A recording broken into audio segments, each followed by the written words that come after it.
Hi everyone, my name's Gary. I'm a part-time eBay reseller based in the southwest of England.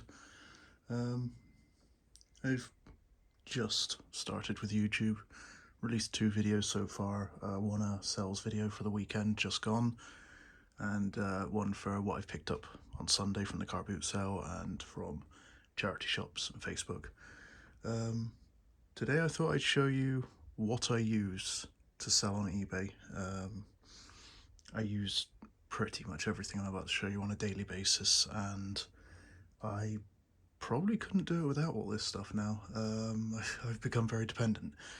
So, first up we have the photography area. I'm using newer 600 P600 2.4G lights. Very good lights. These ones are on battery mode at the moment, but I can power them. I have the adapter put away. They allow you to change the warmth of the colour, so I can have it really warm and yellow, or I can have it white, and obviously how bright they have it. They are incredibly bright, and it provides you with like a daylight atmosphere. Very clear, no shadows with the two of them. So if I put something down and I want to take photographs,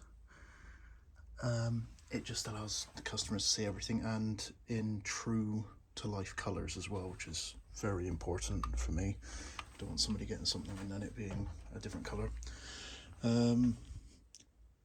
This is just a backdrop I got off Amazon. Nothing special. I think it cost about £20–25, something like that. When it's dirty, take it off, wash it. When we're finished with the photography, we just lift it up and magnet it out the way, and I got the table free to do other stuff, and it doesn't get dirty. Let's put that back down, otherwise that's going to bother me. So I'll just turn these ones off. As you can see, it's a little darker. Right, over here we have my Zebra GK420D. Invaluable. I couldn't do things without this one. This one is absolutely amazing. The speed and the easiness of just having the labels on demand. Labels I just purchased on eBay, the Royal Mail labels, 500 I think there's on that one, and I think for 2 of them it cost me, was it £12 I think it is, so it's really not that bad at all. Okay, next up we have the Swari power station. This is a 500 watt model, maximum 1000 surge protected. This powers everything in here. This allows me to have the lights, which are obviously a little bit bodged, but it allows me to have the lights throughout the locker. Really good. It lasts quite a long time actually. I was quite shocked. Sorry, OCD. That was annoying me a little bit. It wasn't straight enough. It lasts a long time. I can power, for instance, the TV, which I got for testing up there, along with like a DVD player or something like that, and the lights at the same time. I mean, that could probably run for 4 or 5 hours. Really good. Next up, my MacBook. This is the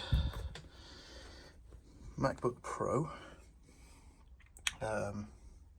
This is the M1 MacBook, so it's the one with the touch bar and the M1 chip. Again, 18-hour battery life. Can't live without that. That does everything I need to, and that one seems to be able to render videos faster than my very expensive gaming PC, which is humiliating in some ways, and I'm still shocked with that one.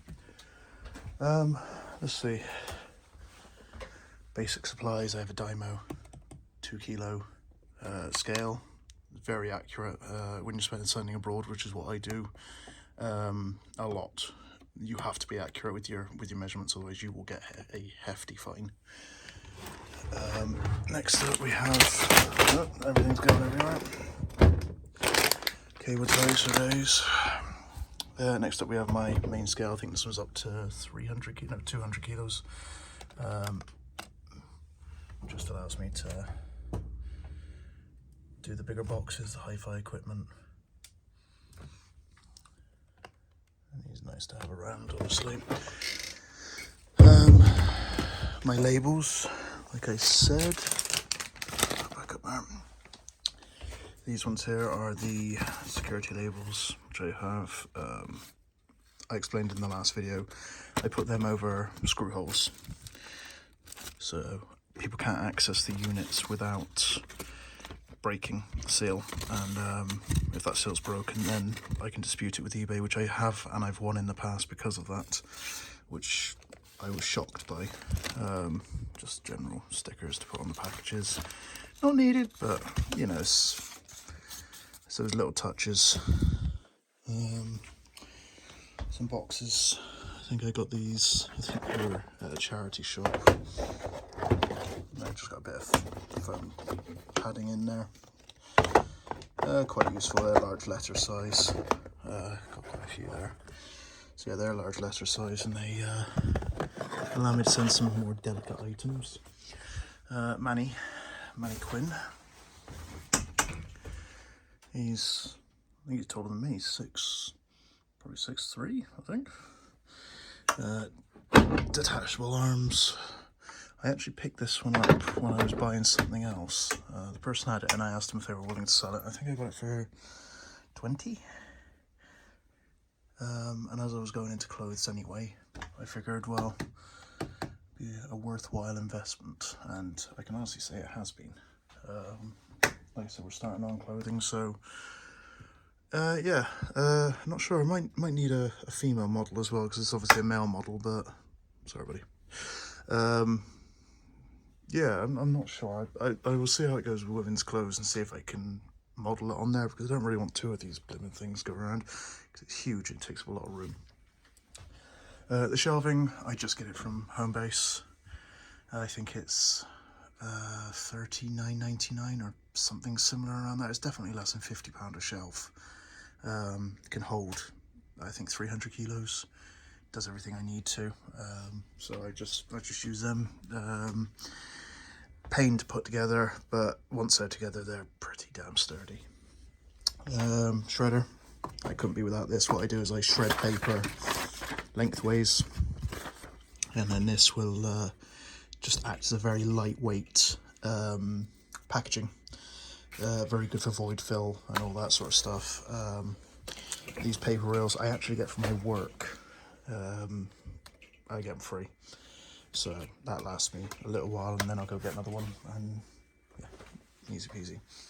I have my trolley.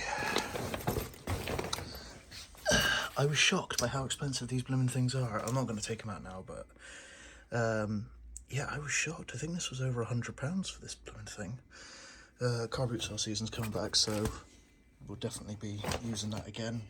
The Sunday car boot sale I go to at the moment is very filled with traders, and pickings are usually fit inside just a bag, which makes things easier. Yeah. Here we have my soldering station. I think I picked this up. Somebody's uncle died, and they had a house full, absolutely filled with everything you can imagine. They made a fortune on it all, but this I decided to keep, just for things like batteries in the Nintendo games and stuff like that. Allows me to adjust the temperature and everything, and believe it or not, I can actually solder in here, because I think that's only 60 watts, so I can actually solder in the locker without any problems at all. Yeah, that's temperature controlled, so yeah, that's pretty good. In the past, I've had trouble dealing with some things, especially when soldering two batteries. I had a camera, very valuable camera, and I'll show it to you in a second, which was worth going into and changing the battery on, but it was extremely difficult. This here is a Canon Primusol. Trust me when I say, if you see this, make sure to snap it up. I picked this one up for, I think it was £3 or something like that. Let me get into it. When will I get into you? Hang on a second.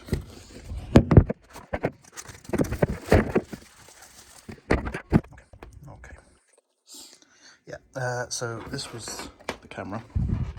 Doesn't look like anything special, but this here is a solar panel. And as you can see, he's working. And yeah, this recharges the mechanism. So what I had to do was I had to change the battery. So originally, this was the original battery in it. And what it had was it had soldered points either side for these. So this is just a spare battery I had. And what you had to do is you had to take off, desolder a piece on here, attach it to the new battery and get it all back together again. Problem was, it just was not melting the solder, my old soldering gun. And it was getting to the point where the battery was starting to get very hot, and it was quite worrying actually dealing with that, because the last thing you want is a battery blowing up in your blooming face. But yeah, back to this one. This one here, I paid £5 for this one actually, and I've actually got him up for $299.99 because they're very rare and yeah, incredibly valuable. I've still got it for sale. I'm holding out. I have had an offer of $250 on it, and I've turned that down.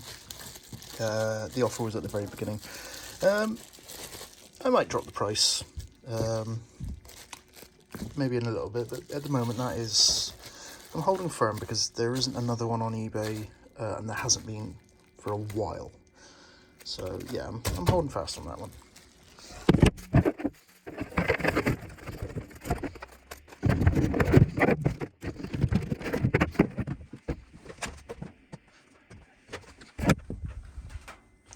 Okay, next up I just have an organisation box. I mean, it's just this basic stuff I need for when I'm testing things, cleaning things. Glues, this is amazing. It has these little plastic blades, if you'll focus, has these plastic blades, quite sharp. And it's great for removing things stubborn, stuck on stains and sticky residue and all that. It's amazing, and I have hundreds of those blades. So cheap, I think they're like £8 for these on Amazon, just a scraper. Phenomenal, absolutely phenomenal. Elastic bands, batteries for days. Don't leave any batteries in anything I have. As usual, a adapter. One where you can change all the voltages and everything, and then a few different heads. Really useful. Allows you to test things before going out and buying new adapters for them. I think that's all part of the lighting, like extra bits, stuff. Cable ties, more batteries, Game Boy ones, and CR2032s, quite commonly used. Elastic bands, like I said. General wee bits, and then an absolute load of batteries again.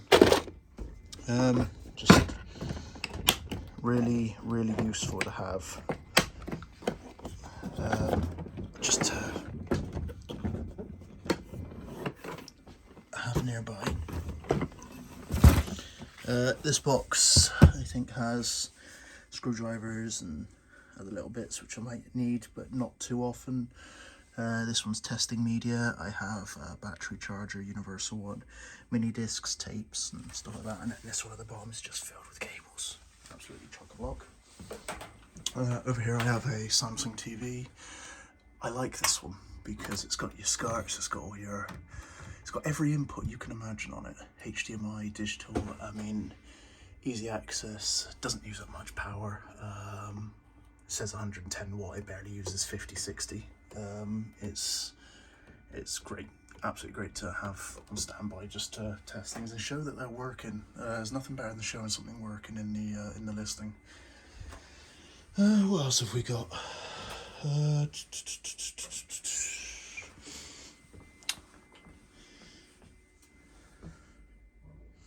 Obviously we got our mailers, bags, cotton wool buds, they're always useful. Pick these up. These are 3M anti-static bags. They're quite useful to have on standby as well. Just Ziploc anti-static bags. I think I paid £3 for 3 whole boxes of them. I use them for everything, from them in Lego to actually what they're meant to be used for, which is, you know, stuff where it's anti-static. You don't want static to kill it, computer components and stuff. Always have this on hand, isopropyl. I don't actually get through that much of it. Ever since I bought this, which is the multi-surface cleaners, these wipes, you get 550 wipes. I gotta say, they're phenomenal. They foam up a bit, which not always great, but they do foam up a bit, and they clean majority of things pretty quickly. I've even used them on trainers and they seem to do pretty good. They don't stain, they don't make it sticky. Yeah, so what I do is I use them, and if that doesn't get the stain off, then I will go in behind with the isopropyl. These aren't that expensive either, and I think this is the first box I've had, and they'll last me forever. Tapes and black wraps. I have all of that sort of stuff just for general day-to-day packing. Bubble wraps, I buy them on eBay. I usually have a big one on hand, which is baby bubbles, and the small one, which is obviously for the smaller bubbles. Royal Mail sizer, you gotta have it. The difference between that, the large letter, and the small parcel, big difference, double, if not more. Tape them. You always need a solid tape gun. That's a magnet in there just to, when it holds, which it doesn't seem to want to. There we go. Decent tape gun. That one's not too bad. It probably need a new one now. Cutting mat. I also use this if I'm doing small things for photography, and I use the other side because it allows me to show. Allows me to show sizes of something, so I can just put something on there, especially if it's small. Just put something on there, and hey presto, somebody can see, you know, the size of it, which is quite nice. I think obviously I have the entire locker. Looking to get a shed, something like what George Ross has done, but at the moment this is pretty good. I've got plenty of space at the moment. To be fair, over a quarter of it's just taken up with boxes and tables and stuff like that. So yeah, the phone I use, which is for videoing all my photography, I have a iPhone 13 Pro Max. That allows me to get all the best shots and everything. Yeah, I think that pretty much sums it up. Sorry for the mess, you know. Got some stickers, I suppose. Don't ask about the homemade thing. Yeah. Okay, to just add on, I will link the items on screen here as I'm talking about them. When listing, I also use a barcode scanner made by Terra. That allows me to scan in my security tags and any barcodes and everything. It just makes life a little bit quicker, streamlines the process. I also use a Stream Deck, back from my streaming days. It's good, but it's not necessary by any means. What I realised was I wasn't using this piece of equipment, and I could have either sold it or used it, and so I decided to use it. So I have an eBay folder on there and just loads of different phrases and things I use throughout listing. For example, good used condition with some minor marks, includes power supply or fully tested and working, things like that. So I can just press it and it instantly puts it into the listing. Just saves seconds, but it allows me to get basic listings done in about 60 seconds, and the more complicated ones, about 3 minutes or less, 2 to 3 minutes, I'd say. Yeah, I list mainly on my home computer. Reason being, I have 3 screens, and although I love the MacBook, it's having the 3 screens just makes life so much easier. I can have a screen for researching, a screen for actually doing the listings, and then another screen for choosing the photographs, having saved documents for pasting in, just good overall. And usually I'll also have some sort of video playing as well from one of the other resellers, just so I'm constantly learning. It's, yeah. What else do I use here? Rare occasions I do have a printer. It's a Brother, wireless one. It's a Brother HL L23500W, I think.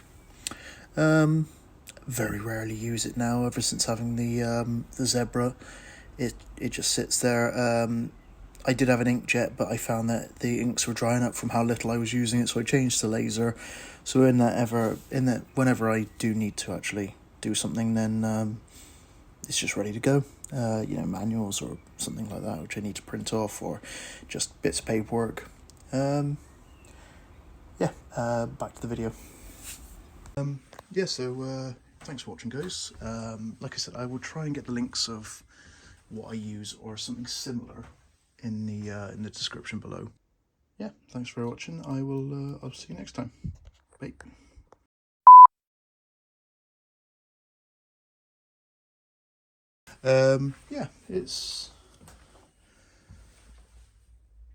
It's good. Well, we'll cut that last couple of bits out because I'm just rambling on and on and on. I'm still rambling on and on and on. I don't have a clue what I'm saying, and I still got too much damn foam.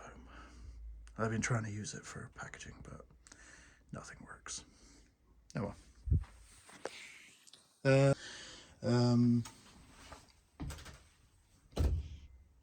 Massive silence.